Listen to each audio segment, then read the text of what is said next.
Vatandaşlarımızga tünügüllü bir leksiyemizde yani Rusiyanın vaziri Medvedev Türkiye'de namakıl boğallıqın yani Türkiye'ye apu qilishni taqdim qilganligi iborat bir leksiyani so'zlagandik. Bugun endi to'satdilla yana bir voqea o'tirg'i chiqdi.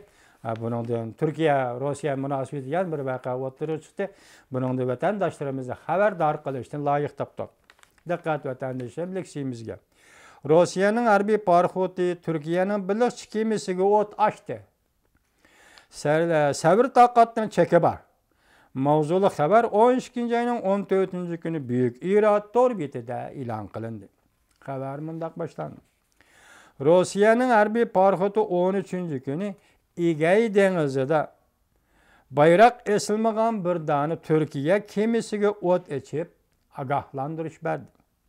Türkiye Cumhuriyeti Tashqi ishlar Ministerligining ministri bu ish to'g'risida Rossiyadan norozi bo'lib, mundaq ko'rsatdi. Türkiye'nin sabr taqatining cheki bor.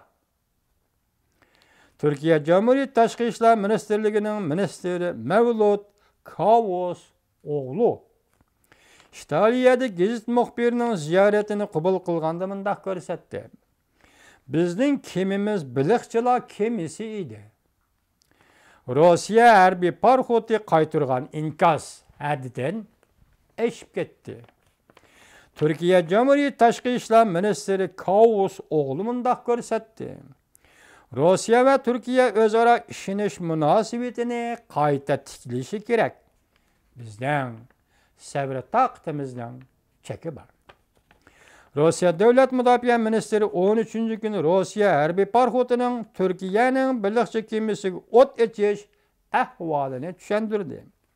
U mundaq dedi: Türkiye'nin balıqçı gemisi bizning harbiy parxotimizdan 500 gaz orliqda turadi. Balıqçı gemi bilan Rossiya harbiy parxotining bir-biriga so'qilib ketmasligi uchun Türkiye'nin balıqçı gemisiga ogohlantirish berdi. O't ochib ogohlantirish berdi. Lekin javobga erisholmadik. Shuning bilan Türkiye'ning balıqchilar gemisiga o't ochib ogohlantirish berdi. Bu Rossiya Davlat Mudofaa ministrining javobi ekan. Yuqorqisi Türkiye Cumhuriyeti Tashqi ishlar Ministerligining ministri Mevlut Cavusogluning qaytirgan inkasi ekan.